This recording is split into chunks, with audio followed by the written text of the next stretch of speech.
अस्सलाम वालेकुम नाज़रीन, आप देख रहे हैं पीसी वर्ल्ड न्यूज़। मैं हूं गुलाम दस्तगीर प्रोग्राम टॉप नाइट के साथ। नाज़रीन, इस वक्त पाकिस्तान जो है वो बड़ी मुश्किल हालात में है, नशे तबाह हो गई है, जो हमारे सियासतदान हैं वो आपस में लड़ रहे हैं। हमारे पास जो है बहुत अहम इशू आज हमारे साथ डिस्कस करेंगे। मेरे साथ मेहमान मौजूद हैं MM हुसैन साहब, सीनियर तजियाकार और सहाफ़ी हैं। Welcome to the show Hussain साहब, कैसे हैं आप? थैंक यू जी, बहुत शुक्रिया जनाब। अच्छा हुसैन साहब, इसमें सबसे पहले जो मेरे पास टॉपिक है इसमें ये है कि देखें, अब जब असेंबली जो टूट जाती है किसी भी सूबे की या किसी भी मुल्क की, तो वहाँ पे निगरान सेटअप जरूर आता है। देखें, वो पार्टीज दोनों को ही मुशावरत से बनता है। अगर दोनों पार्टियाँ जो अपोजिशन और गवर्नमेंट मुशावरत नहीं कर सकी तो ज़ाहिर बात है फिर इलेक्शन कमीशन ने खुद उसको अपॉइंट करना होता है। ऐसे ही हमारे जो जर्नलिस्ट भाई हैं, निगरान वज़ीर उनको मुकर्रर किया गया मौसम नकवी जो हैं, तो इस पर PTI को जो है तहफ़्फ़ुज़ात बहुत हैं, उनका एहतजाज है और उनके जो आने का मरकज़ जो है, आने का पर्पज़ जो है वो यही है कि इलेक्शन कमीशन को आना उसका फैसला लेना पड़ा। तो PTI क्यों एहतजाज करेगी?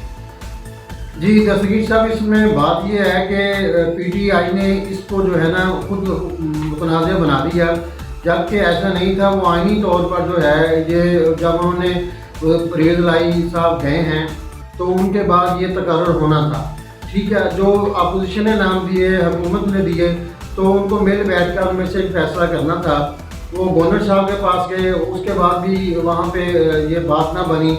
फिर आखिरकार ये इलेक्शन कमीशन के पास चला गया, क्योंकि आइनी तौर पर इलेक्शन कमीशन को ये हक हासिल है कि वो जिस भेजे गए नामों में से जिसको चाहे वो नॉमिनेट करते। तो इस तरह उन्होंने मोहसिन नकवी साहब का नाम जो है वो तजवीज़ किया, उनको वज़ीर आला पंजाब मुकर्रर कर दिया। अब इस हवाले से खान साहब चूँकि पहले ही इनके बारे में जो PDM ने नाम भेजे थे उन पर उनको एतराज़ था और वो कह रहे थे कि ये बंदे हमें मंजूर नहीं हैं, और इन पे उन्होंने पहले उंगली उठानी शुरू कर दी थी। मेरे ख्याल में मोहसिन नकवी साहब जो कि हमारे सीनियर भाई हैं, उनका सहाफ़त से ताल्लुक़ है, एक निजी चैनल के मालिक हैं, और इसके साथ साथ उनका हुकूमत सियासत पे एक गहरी नज़र है और तजर्बा भी है। अब ये देखें, हालिया जब से उन्होंने ये हलफ उठाया है तो पाकिस्तान के सबसे बड़े सूबे पंजाब का इंतज़ामी अमूर के हवाले से उन्होंने अब तक जो इक़दाम किए हैं वो काबिल तारीफ़ हैं। सबसे पहले उन्होंने प्रोटोकॉल लेना छोड़ दिया और आवाम को भी मैसेज दिया, हुकूमत को मैसेज दिया, ब्यूरोक्रेट को मैसेज दिया कि मैं प्रोटोकॉल नहीं लूँगा, साफ़ी इख्तियार करूँगा। और आज उन्होंने वज़ीर आला पंजाब के एहतमाम चलने वाले 4 दफातर जो उनको बंद कर दिए, उन्होंने कहा इनकी ज़रूरत नहीं है फिलहाल। और इस तरह के और से इक़दाम, बहुत सारे इक़दाम हैं जिनसे जो है वो हमें उम्मीद की जा सकती है कि जो आने वाला इलेक्शन होगा वो भी फ्री एंड फेयर होगा और मोहसिन नकवी साहब किसी चीज़ को बालाइताक़ रखते हुए वो इस पर अच्छी तरह अमल करेंगे और मेरिट और शफाफियत को यकीनी बनाएंगे। जी बिल्कुल ऐसा ही है। जिस तरह वो एक्शन में आए हैं और आते ही उन्होंने इनकलाबी तौर पर काम करना शुरू कर दिया है, तो आपने बताया तो दफातर बंद किए और बहुत सारी चीज़ें, लेकिन PTI को तहफ़्फ़ुज़ात है। PTI को अगर तहफ़्फ़ुज़ात थे तो चाहिए था उनको ना, वो अपना नाम जो है वो देख के या मुतफ़िक़ा फैसला को कर लेते, नौकरी को ना लाते। बहरहाल ये एक बड़ा मतनाज़ा है कि अगर आप निगरान गवर्नमेंट को नहीं मान रहे तो ये तो बड़ी मुश्किलात में इजाफा हो जाएगा PTI के लिए। हमारे पास एक कोई लेटेस्ट खबर जो कल की हमारे पास थी और आप भी देख रहे होंगे, PTI के गिर्द जो है घेरा तंग किया जा रहा है और जो फवाद चौधरी उनको गिरफ्तार भी कर लिया गया कल, और उसके बाद इसको रिमांड पे भी उनको लिया गया। अब मज़ीद गिरफ्तारियां होने के भी चांसेस हैं। तो क्या लगता है आपको MM हुसैन साहब के इमरान खान साहब को भी गिरफ्तार कर लिया जाएगा? जी दस्तगीर साहब, हालात कुछ इस तरफ जा रहे हैं कि आने वाले दिनों में PTI के गिर्द जो है वो घेरा मज़ीद तंग हो जाएगा और आहिस्ता आहिस्ता बड़े लीडरों की गिरफ्तारी होगी और MA इमरान खान साहब को भी बड़े आसान तरीके से गिरफ्तार कर लिया जाएगा। अब चूँकि अब इस सिनेरियो में हमें देखना ये चाहिए कि PTI ने अब जो फवाद चौधरी साहब को गिरफ्तार किया वो इलेक्शन कमीशन के अमले के साथ उनके ख़ानदान के उनको मुंशी धमकियाँ दी गई और गलत जो है ना गैर अखलाकी रवैया इस्तेमाल किया गया।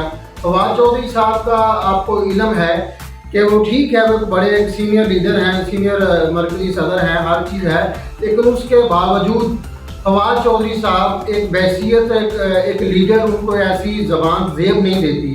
جب آپ کو پتہ ہے وزیر اطلاعات نے انہوں نے میڈیا کے ساتھ بھی اس طرح کی بدتمیزیاں کی اور ریکارڈ پہ ہے، اور وہ اس کے علاوہ سیاستدانوں کو، عام بندوں کو وہ بندہ نہیں سمجھتے. اب بات یہ ہے کہ جب آپ نے کرنا ہے، کوئی اقدام اٹھانا ہے، تو اس کا ایکشن کا ریئیکشن تو ہوتا ہے. اب پی ٹی آئی جو ہے وہ اپنے ہی شکنجوں میں خود بخود پھنستی چلی جا رہی ہے، اور مزید آنے والے دنوں میں جو ہے وہ خان صاحب کی گرفتاری بھی ہوگی، دوسرے لیڈروں کی بھی ہوگی، اور آہستہ آہستہ یہ ان کے تمام کیسز کھل جائیں گے. اچھا محمود صاحب اس میں دیکھیں، آپ اتنا بڑا پارٹی لیڈر جو ہے پکڑا گیا، اس کو گرفتار کر لیا گیا. ظاہر بات ہے پی ٹی آئی ایک مضبوط پارٹی ہے اور بڑی فیمس پارٹی ہے پاکستان کی، لیکن عوامی رد عمل ہمیں نظر نہیں آیا کہ سڑکوں پہ وہ لوگ نکلے 10 لاکھ 20 لاکھ 15 لاکھ. تو یہ جو جلسوں میں یا اپنے پریس کانفرنس میں یا اپنے بیانات میں یہ کہتے ہیں قوم ہمارے ساتھ ہے، وہ نکل آئے گی جب میں یہ ہوگا، تو عوامی رد عمل ہمیں نظر نہیں آیا. اس کی کیا وجوہات ہیں؟ دستگیر صاحب اصل میں اس میں تو کوئی شک نہیں ہے کہ پاکستان تحریک انصاف ایک بڑی پارٹی ہے، وہ اس کا بیانیہ بھی بڑا ہے، اور لوگ اب تک کی موجودہ صورتحال میں عوام ان کے ساتھ ہے، ایک ان کا ووٹ بینک ہے. ہم اس کو تسلیم کرتے ہیں کہ عمران خان صاحب بڑے لیڈر ہیں، لیکن اس کے ساتھ ساتھ آپ دیکھیں کہ اب جو انسان سمجھتا ہے کہ میرے ساتھ یہ ایسا نہیں ہو سکتا. میں آپ کو تھوڑا سا تاریخ کے اوراق پڑھنا چاہتا ہوں. مرحوم ذوالفقار علی بھٹو جب اپنی اقتدار میں تھے تو ان کا طوطی بولتا تھا، تو خان صاحب تو میرا خیال ہے ان کے مقابلے کے لیڈر نہیں ہیں. اس وقت پورا پاکستان جو ہے وہ بھٹو کر رہا تھا، لیکن جب ان کو تختہ پر پھانسی پر لٹکایا گیا تو میرا خیال ہے کہ ملک میں کوئی بھی گملہ نہیں ٹوٹا، کوئی بھی احتجاج نہیں ہوا، خاص احتجاج نہیں ہوا. یعنی کہ لوگوں پر کوئی ایسے جو کہہ سکتے ہیں کہ لوگ سڑکوں میں نکل آئے لاکھوں کی تعداد میں، وہ نہیں ہوا. تو خان صاحب کیسے ہوں گے؟ یہ تو ایک بڑی تفتیشناک بات ہے. اچھا سیاسی ماحول جو ہے ایم حسین صاحب بڑا گرم و گرم ہے، پارٹیاں ادھر سے ادھر ہو رہی ہیں. پاکستان کی ایک اور مضبوط پارٹی جو کاف لیگ بڑا اقتدار میں بھی رہی، تو اس میں بھی دھڑا بندی ہو رہی ہے، اس میں بھی تقسیم ہو رہی ہے. اس معاملے کو آپ کیا کہیں گے کہ مستقبل میں کاف لیگ بالکل ختم ہو جائے گی، کیا اس کے ٹکڑے ہو جائیں گے؟ نہیں دستگیر بھائی، ایسا نہیں ہے. آج ان کا جو جنرل کونسل ہوا ہے انہوں نے وجاہت حسین صاحب کو صدر مان لیا گیا، جبکہ ان کے جو چیمہ صاحب ہیں انہوں نے اس کو ڈینائی کر دیا. میرا نہیں خیال کہ یہ پاکستان کی ایک بڑی پارٹی ہے. کاف لیگ کے جڑوں تو ہوں گے، لیکن مستقبل الیکشن کے قریب جب پھر متحد ہو جائے گی اور چودھری شجاعت حسین اس کو لیڈ کریں گے، اور انہی کا جو فیصلہ ہے، انہی کا اقدام جو ہے وہ حرف آخر ہوگا.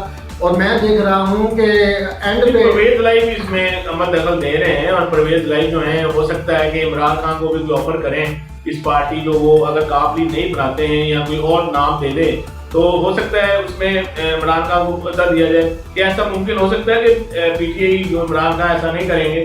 تو اس میں تو دھڑا بندی پھر آ ہی گئی نا. جی یہ بات آپ کی ٹھیک ہے. آج بھی جو ان کا بیان جاری ہوا ہے وہ اسی لحاظ سے ہے کہ ہم مستقبل میں خان صاحب کو عہدہ دیں گے.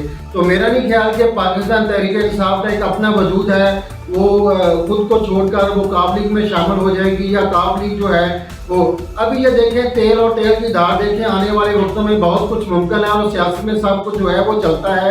جب الیکشن قریب آئیں گے تو آپ کو بازی پلٹتی ہوئی نظر آئیں گی. جی بالکل احمد حسین صاحب، دیکھیں ابھی بازیاں تو پلٹ رہی ہیں، کوئی ادھر جا رہا ہے کوئی ادھر رہا ہے، کچھ پارٹیز پہ تحفظات بھی ہیں تو کچھ مشکلات میں کچھ.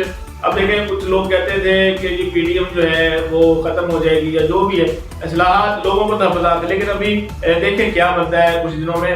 دوسرا یہ کہ ایک طرف تو آخری سوال ہے ہمارا پروگرام کا کہ ایک طرف سے سیاسی گہما گہمی ہے، ڈرامہ بازیاں چل رہی ہیں، ماحول بڑا گرم ہے، دوسرے وہ ماحول جو ہے وہ گرما گرم ہو چکا ہے. دوسری طرف پاکستان کی جو معاشیت ہے وہ بدحالی کا شکار ہے، دن بہ دن ڈاؤن ہوتی جا رہی ہے، چیزوں کے پرائزز جو ہیں اوپر چلے جا رہے ہیں، اور مہنگائی جو ہے، مہنگائی کا جو طوفان ہے وہ تھم نہیں رہا. اور ایسا ملک جو زرعی ملک ہے اور 7واں بڑا ملک ہے دنیا میں جو گندم پیدا کرتا ہے، زراعت میں ہے بہت ساری چیزیں، اس میں بلوچستان میں صرف بلوچستان میں 800 سے زیادہ لوگ آٹے کی لائنوں میں جو ہے وہ मरे हैं, उनको फायरिंग के जरिए आपस में लड़ाई की वजह से कत्ल कर दिया गया सिर्फ आटे के सूट के लिए। तो ये महंगाई, आटा, चीनी, घी, कहाँ जाए अवाम, किधर से लाए ये सारी चीजें? जी दस्तगीर साहब, ये वाकई बहुत बड़ा आलमिया है। इस वक्त जो पाकिस्तान की मैशत है उसका बहुत बुरा हाल हो चुका है। ये इसमें कोई शक नहीं है कि हम डिफॉल्ट के करीब है, बल्कि हम अगर डॉक्यूमेंट में तो हम इस तरफ जा चुके हैं। जो हालात बहुत हैं, अब देखें सी पोर्ट पे कंटेनर जो हैं वो रुके हुए हैं, हमारे पास डॉलर नहीं है। अब जब से कल परसों से डॉलर को ओपन किया है वो आज 258 रुपये पे बंद हुआ है। स्टॉक मार्केट जो है वो इसमें परेशान है, अवाम डॉलर मिल नहीं रहे। जब डॉलर नहीं होगा तो लोग बाहर से कैसे चीज़ें को वो छुड़ाएंगे? एलसी वगैरह नहीं हो रही, लोगों के वो कंटेनर जो हैं वो चीज़ें ख़राब हो रही हैं, और इससे जो हमारे मुल्क में महंगाई है वो थम नहीं रही। और इसके साथ साथ इन हालात में हमारा जो महंगाई माफिया है, सबसे जो एक बुनियादी चीज़ है घी है, घी और ऑयल। अब ये बुनियादी ज़रूरियात है, अब ये देखें 550 से ऊपर चला गया है। हर रोज़ इसमें से 10-20 रुपये इजाफा हो रहा है। और चीनी है, आटा है, दालें हैं, चावल हैं और बहुत सारी चीज़ें हैं।